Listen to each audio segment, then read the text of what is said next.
Hello दोस्तों, welcome back. आपका स्वागत है आपके अपने हिंदी चैनल हिंदी दीपिका पर। दोस्तों, आशा करता हूं कि आप सभी तैयारी में जुटे होंगे। अभी समय बहुत कम है तो आप सभी तैयारी कीजिए। और पिछली कक्षा में हमने जो है तमस उपन्यास को देखा। अब आज हम जो है अपने पाठ्यक्रम में लगी आकाशदीप कहानी के बारे में देखेंगे। तो चलिए दोस्तों, शुरू करते हैं। इससे पहले जो है हम कहानी शुरू करें, इससे पहले हम जो है इसका जो है जयशंकर प्रसाद जी का जीवन परिचय देख लेते हैं। चलिए दोस्तों, शुरू करते हैं। जयशंकर प्रसाद एक अच्छे नाटककार ही नहीं थे, एक अच्छे कहानीकार भी थे। प्रसाद जी ने कुल जो है 69 कहानियां लिखी। उनके कहानी संग्रह में छाया, प्रतिध्वनि, आकाशदीप, आंधी एवं इंद्रजाल जो है प्रमुख कहानी संग्रह है। और प्रसाद जी की प्रमुख कहानियों में ग्राम जो है उनकी प्रथम कहानी है। चंदा, गुलाम, गुंडा, पत्थर की पुकार, शरणागत, देवव्रत, पुरस्कार, सालवती, ममता आदि जो है इनकी प्रमुख कहानियां हैं। और जयशंकर प्रसाद की प्रथम कहानी ग्राम जो है 1911 में हिंदू पत्रिका में प्रकाशित हुई थी। और छाया प्रसाद जी की प्रथम कहानी संग्रह होने के साथ साथ हिंदी का भी जो है प्रथम कहानी संग्रह माना जाता है। तो चलिए दोस्तों, हमने इनका संक्षिप्त परिचय देखा। अब हम जो है आकाशदीप कहानी का जो है कथासार देख लेते हैं। तो चलिए दोस्तों, शुरू करते हैं हम। कथासार। आकाशदीप जो है उनकी ऐतिहासिक वातावरण प्रधान कहानी है, जिसका नायक है बुधगुप्त और नायिका है चंपा। दोनों प्रारंभ में मणिभद्र के यहाँ बंदी हैं और एक नौका पर उन्हें बांध कर रखा जाता है। तो मणिभद्र ने जो है बुधगुप्त और चंपा को जो है बंदी बनाकर रखा है। एक दिन जो है बहुत बड़ी आंधी आने पर दोनों जो है इसका फायदा उठाकर जो है मुक्त हो जाते हैं। और बुधगुप्त जो है नौका का संबंध जो है जहाज से काट देता है और दोनों वहां से भाग जाते हैं। एक दूसरे का परिचय प्राप्त होने पर 15 वर्ष की बालिका चंपा बुधगुप्त को बताती है कि तुम्हारे आक्रमण के समय मेरे पिता ने 7 दस्युओं को मारकर जल समाधि ग्रहण की और मणिभद्र ने मुझे अनाथ जानकर मुझे घृणित प्रस्ताव किया, और पर मैंने उसे गालियां सुनाई और मुझे बंदी बना लिया गया। उसने बताया कि चंपा के पिता की मृत्यु के बाद जो है मणिभद्र ने उसे अपना अपमान किया और उसे गलत प्रस्ताव रखा, जिस पर उसने उसे गालियां सुनाई और उसने जो है मणिभद्र ने चंपा को है बंदी बना लिया। तो बुधगुप्त ने बताया कि वो भी एक क्षत्रिय है जो दस्यु जीवन व्यतीत कर रहा है। अपना परिचय देता है वो। अंततः चंपा और बुधगुप्त एक दूसरे से प्रेम करने लगते हैं, परंतु चंपा विवाह बंधन में नहीं बंध पाती, क्योंकि वो ये समझती है कि बुधगुप्त के कृपाण से ही उसके वीर पिता की मृत्यु हुई है। दोस्तों, चंपा मन ही मन जो बुधगुप्त से प्रेम तो करती है, लेकिन उसे कहीं ना कहीं ये गलतफहमी है कि बुधगुप्त ने ही उसके पिता की मृत्यु की है, इसलिए वो उसके प्रेम को जो है स्वीकार नहीं कर पाती है। बुधगुप्त ने लाख समझाने की कोशिश की कि तुम्हारे पिता की मृत्यु किसी अन्य दस्यु के कृपाण से हुई है, पर चंपा ने कहा काश मेरा हृदय इसका विश्वास कर पाता। तब बुधगुप्त कहता है, चलोगी चंपा, चलो हम जो है दूसरे देश चलते हैं, भारत देश, वहां जो है नई यादें बसाएंगे। तो उस पे जो है चंपा उसे अस्वीकार कर देती है और कहता है, और फिर जो है बुधगुप्त ने उसे कहा कि तब वो अवश्य चला जाएगा, परंतु तुम कहाँ अकेली रहकर क्या करोगी।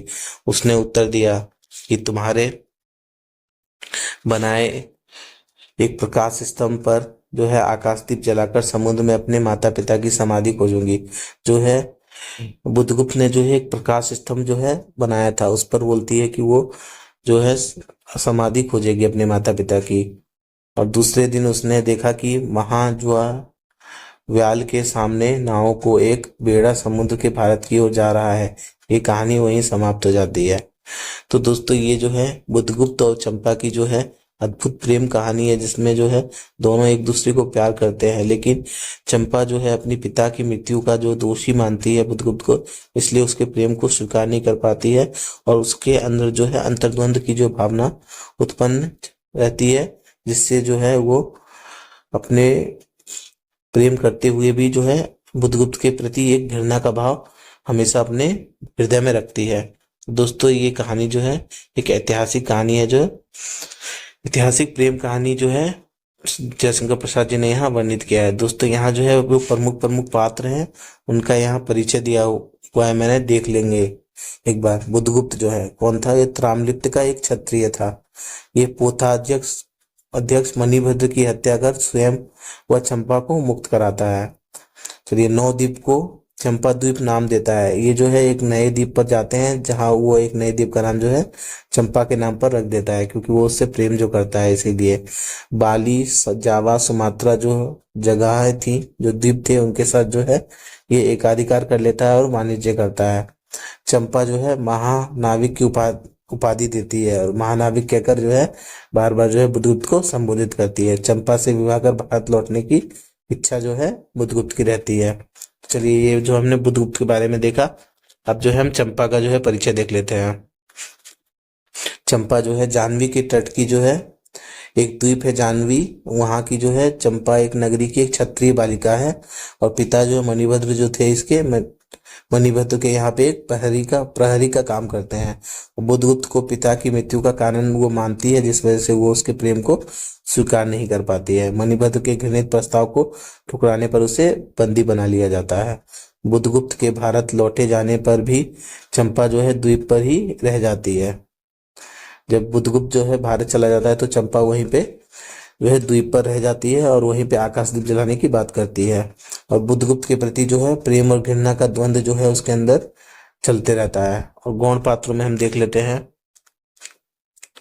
गौण पात्रों में है दोस्तों मणिभद्र, जो है इस जो है कहानी का खलनायक भी है, जिसने जो है चंपा और जो है बुधगुप्त को बंदी बनाकर रखा था।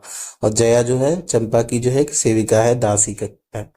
दोस्तों, यहाँ कुछ प्रमुख कथन दिए हुए देख लेते हैं। जैसे वो क्या स्त्री होना कोई पाप है, ये चंपा कहती है।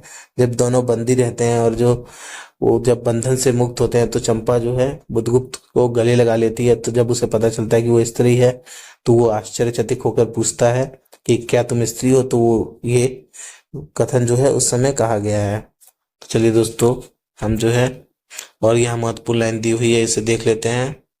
दोस्तों, ये एक महत्वपूर्ण लाइन है जो चंपा और बुधगुप्त के बीच में संवाद हुआ है। ये देखिए, हम देख लेते हैं। पहले विचार था कभी कभी इस दीप स्तंभ से आलोक जलाकर अपने पिता की समाधि का इस जल से अन्वेषण करूंगी, किंतु देखती हूँ मुझे भी इसी जलना होगा। मैं जैसे आकाशदीप। चंपा जो है चंद्रगुप्त से बुधगुप्त से ये सारी बातें कहती है। चलिए दोस्तों, हम जो है अब कुछ अभ्यास प्रश्न इस पर आधारित कर लेते हैं, जो हमारे एग्जाम के दृष्टिकोण से अति महत्वपूर्ण है। आकाशदीप कहानी का संग्रह जो है, आकाशदीप कहानी संग्रह का प्रकाशन वर्ष जो है कब हुआ? तो ये दोस्तों 1928 ईस्वी में हुआ था। चलिए दोस्तों, हमारा दूसरा प्रश्न देखते हैं। आकाशदीप कहानी का नायक कौन है? दोस्तों, इसका उत्तर होगा हमारा नायक जो है बुधगुप्त है, और जो इसका खलनायक जो है मणिभद्र है। तो चलिए दोस्तों, तीसरा प्रश्न देखते हैं। क्या स्त्री होना पाप है? ये उक्ति किससे ली गई है? तो दोस्तों, ये उक्ति जो है आकाशदीप कहानी से ली गई है। तो चलिए दोस्तों, हम अपना चौथा प्रश्न देख लेते हैं। चंपा के पिता किसके यहाँ प्रहरी का काम करते थे? तो दोस्तों, इसका उत्तर होगा मणिभद्र के यहाँ। समुद्र में चंपा कितने सालों से रह रही थी? तो दोस्तों, वो 8 वर्षों से समुद्र में रह रही थी। हम छठा प्रश्न देखते हैं। चंपा के पिता ने कितने जलदस्युओं को मारकर जल में समाधि ले ली? तो दोस्तों, उन्होंने जो है 7 जलदस्युओं को मारकर जल में समाधि ले ली। हम अपना 7वां प्रश्न देखते हैं। बुधगुप्त कहाँ का रहने वाला था? तो दोस्तों, बुधगुप्त जो है हमारा ताम्रलिप्त का रहने वाला था। तो दोस्तों, हम 8वां प्रश्न देख लेते हैं। आकाशदीप कहानी के अनुसार द्वीप का नाम चंपा द्वीप किसने रखा? तो दोस्तों, ये जो है बुधगुप्त ने रखा उस द्वीप का नाम चंपा द्वीप, क्योंकि वो जो है चंपा से प्रेम करता था, इसलिए उसने उसके नाम पर ही उस द्वीप का नाम रख दिया। 9 नंबर प्रश्न देखते हैं। कहानी के अनुसार जावा और सुमात्रा का वाणिज्य किसके अधिकार में था? तो दोस्तों, इसका उत्तर होगा बुधगुप्त। तो चलिए, हम अपना 10वां और अंतिम प्रश्न देख लेते हैं। आकाशदीप कहानी के अनुसार चंपा की क्या कामना थी? तो दोस्तों, इसका उत्तर होगा उसकी कामना थी कि उसका आकाशदीप नक्षत्र में हिल मिल जाए। तो दोस्तों, ये आज के जो है अभ्यास प्रश्न थे, जो एग्जाम के दृष्टिकोण से काफी महत्वपूर्ण है। आप इन्हें दोहरा लीजिएगा। ये पीडीएफ आपको प्राप्त कराया जाएगा। अगर आपको पीडीएफ चाहिए तो आपको जो है हमारे इस नंबर पर जो है व्हाट्सअप कर सकते हैं, आपको जो है पीडीएफ प्राप्त करा दिया जाएगा। तो चलिए दोस्तों, ये जो है आपको पीडीएफ में जो है ये दिया हुआ है, पर ये कहानी आप लोगों को सबको पढ़ लेना है एक बार, क्योंकि कहानी ज़्यादा लंबी नहीं होती, आप इसे आराम से पढ़ सकते हैं। दोस्तों मैंने इस पीडीएफ में जो है पूरी कहानी को डाला हुआ है। तो दोस्तों आशा करता हूँ कि आप ये कहानी भी पढ़ लें और ये सारे जो है मैंने कथा सार और प्रश्न बताए हैं उन्हें भी एक बार देख लें, तो आपका कहानी का जो पोर्शन है अच्छे से कंप्लीट हो जाएगा।